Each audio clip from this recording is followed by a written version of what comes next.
Good afternoon, everyone. John Turnbull from Powder Blue Sports.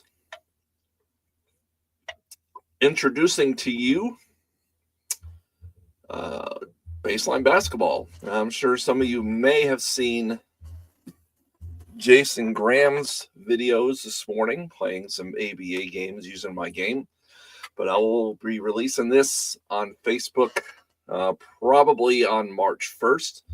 So I wanted to get these out to familiarize yourself with the game before getting the files. This will be a free game for the PDFs.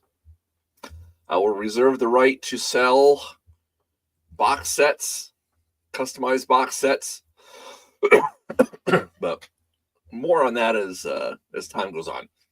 So we're going to do part one here, which has to do with the team cards and the score sheet. I'll break this up into 3 parts. The second part will be what you need to do pregame, and the third part will be actually an example of some gameplay.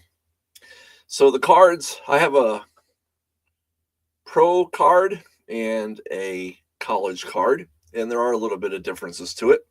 The big difference is that the college card does not have the player score lookup, due to the fact that the work it would take to get college, the way base or Basketball Reference has their site set up, getting individual scoring for college teams and putting them all together and having everything in one place is it doesn't exist from what I could tell on Basketball Reference. But if that changes in time, I'll be more than welcome to put the player scores up on the college cards itself. But this basically just shows the top 3 scores for that season. And we have lookup numbers corresponding with them. And I'll go over that more in detail during the gameplay section. So we've got the records of the teams, their offensive and defensive points for, points against, and then a section for calibration points and SRS. And this is part of the meat of the game engine. The calibration points are a modified remainder of points needed to dial in a team's average score, a team score to their average points per game, either scored on offense or allowed on defense.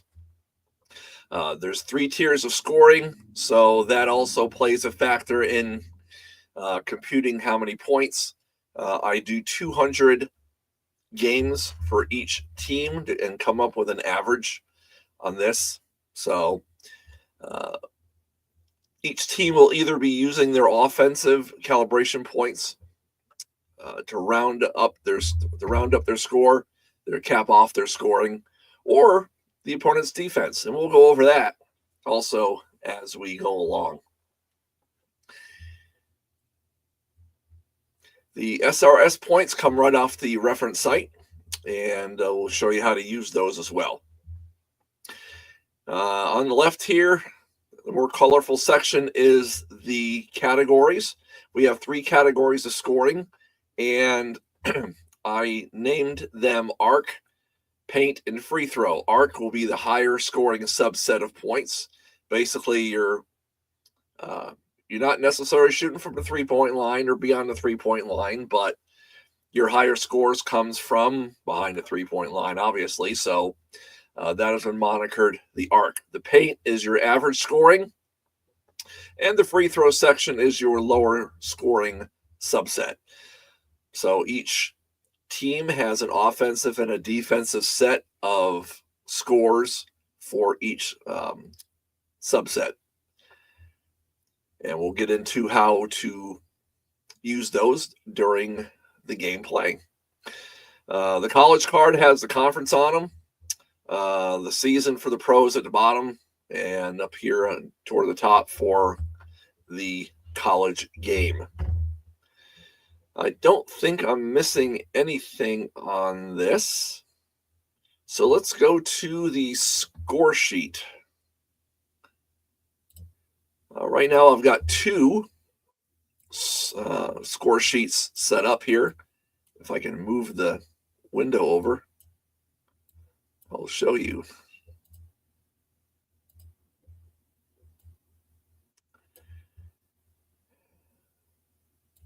And my program's giving me fits. Here we go. Okay, college basketball. Here's the college score sheet. Each segment, we have what we use as segments in the game. For a college, we'll use 5 per half. Each of the segments for the college and pro game are 4 minutes in length. I'm in the process of doing a WNBA set, and that's going to be a little bit different. But when I get that out, I'll explain that. But for the purposes of the male game, the men's game, all your segments are 4 minutes long. So you've got 20 minutes for the first half, 20 for the second half of the pro or for the college game. And then for the pro game, you've got 12-minute quarters. So you've got 3 4-minute segments for each. And then overtime. Now, I realize that overtime is 5 minutes. But for the purposes of keeping the game simple, I went ahead and you just play one segment representing a period of overtime and let the scores fall where they may on that. And also on each, we have a running score. So you put your segment score, and you'll see this as we get into the gameplay. You put your segment score down here at the bottom, and then you keep a running tally, adding up a segment plus the previous total to keep a running tally of what the game score is as you go along.